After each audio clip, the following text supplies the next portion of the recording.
جو رقبہ تیار تھا اس میں ہم نے نہ بیج نہ ہونے کے سے اور فرٹیلائزر نہ ہونے کی وجہ سے کاشت ہی نہیں کر سکتے. تو یہ ہماری نلیکی ہیں جس کی وجہ سے ہم پیچھے جا رہے ہیں. ان کو ہمیں قابو کرنا ہوگا اور مینیج کرنا ہوگا, اور دو کام ہمیں مانگنا چھوڑنا ہوگا اور کام کرنا ہوگا. بس یہ ہم کام کرنے نہ کرنے کے بڑے عادی ہو چکے ہیں. ہم کہتے ہیں بس قرض لیتے رہو اور قرض اتارتے رہو, اس سے ہمیں چھٹکارا حاصل کرنا ہوگا.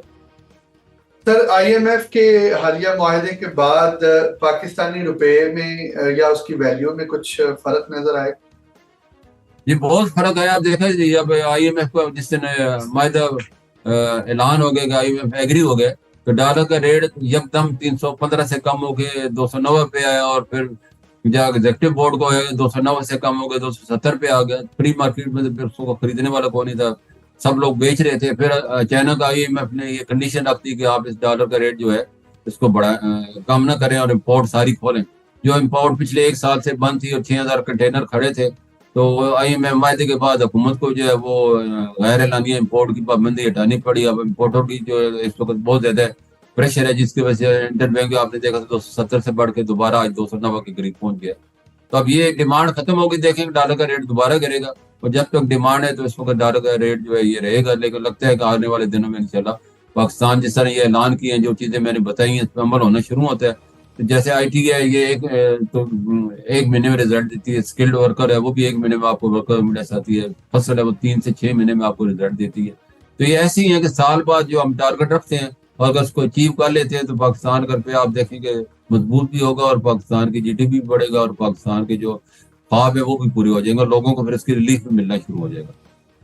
سر آخری چند سوال کہ معاہدہ طے پانے سے پہلے آئی ایم ایف کی طرف سے ایک وفد کی عمران خان سے ملاقات ہوتی ہے, اور ان کی پارٹی کے حالات ملک میں جو ہیں وہ آپ کے سامنے ہیں. سارے لوگ ان کو چھوڑ کے جا چکے ہیں, بظاہر کوئی بھی ان کے ساتھ سیاست نہیں کرنا چاہ رہا مل کے ان کی پارٹی کا حصہ بن کے.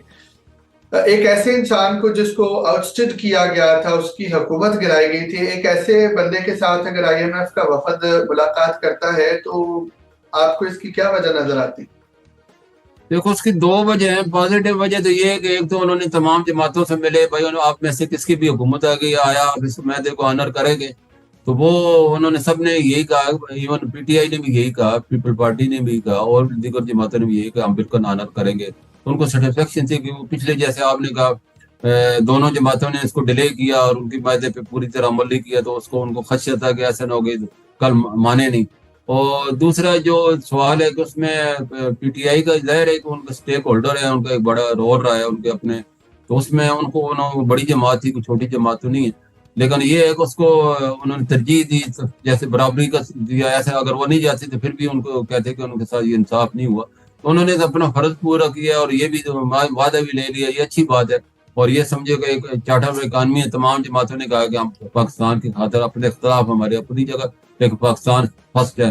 تو یہ اچھی بات ہے, یہ اچھا ہے. سے وہی میں کہتا ہوں اس وقت حکومت کو مل بیٹھ کے سب کو بلا کے ایک چارٹر اکانومی کر لیتے ہیں, پاکستان کے لیے بڑے ترقی کے راستے کھل جائیں گے.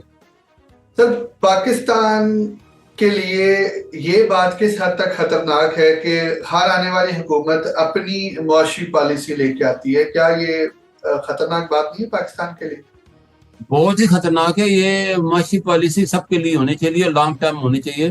شارٹ ٹرم تو کبھی بھی فائدہ نہیں, نقصان ہی ہوتا ہے. تو میں بار بار یہی کہہ رہا ہوں, اور شہباز شریف کا جو میں نام لے رہا ہوں, جب اپوزیشن لیڈر تھے کہتے عوام تھے تو یہ کہہ رہے تھے کہ ہم کریں گے. اب کر کے دکھائیں, موقع اللہ نے آپ کو موقع دیا ہے, اور 15 سال 20 سال 25 سال کا ایک چارٹر اکانومی کر کے جائیں. کوئی بھی حکومت آئے گی اس معاہدے کو توڑے گی نہیں جو معاہدہ اگلی حکومت کر کے گئی ہے. کیوں نہیں لوگ انویسٹمنٹ کریں گے؟ بہت لوگ انویسٹمنٹ کرنا چاہتے ہیں. پاکستان میں سب سے زیادہ انسینٹو ہے, 100% کوئی بھی پروفٹ لے جانے کی اجازت نہیں دیتا. اور ہمارا ایسی 100% کی وجہ سے آپ اتنے ہمارے اوپر قرضوں کا بوجھ بن گئے, کیونکہ وہ لگاتے 1 ملین اور لے جاتے 10 ملین ہے. تو ہماری وہ فارن ایکسچینج سارا تو پروفٹ کی شکل میں لے جاتے ہیں. اس پہ بھی حکومت کو پوری دنیا میں یہ نہیں ہوتا کہ آپ 100% کا مطلب یہ نہیں کہ آپ سارا پیسے پاکستان کا لے جائیں. اس کے لیے یہ قانون بنا ہوتا ہے. انڈیا یہی کرتا ہے کہ وہ کہتے ہیں جو بھی آپ امپورٹ کریں گے اس کا آپ 70% ایکسپورٹ کرو گے, 30% ملک کو دیں گے تاکہ آپ کا فارن ایکسچینج جو ہے ضائع نہ ہو. ہمیں بھی یہی پالیسی اپنانی ہوگی. جو بھی امپورٹ چیزیں ہو رہی ہیں ایکسپورٹ ہوئیں گی تو ملک کو فائدہ ہے. ساری امپورٹ ہو گیا آگے افغانستان یا مڈل ایسٹ کے ادھر چلی جائیں گی, کیونکہ ان کی بھی جتنی چیزیں ہم امپورٹ کر کے وہ ہمارے پاکستانی روپے میں لے جاتے ہیں, جس کی وجہ سے ہمارا امپورٹ بل بڑھ گیا.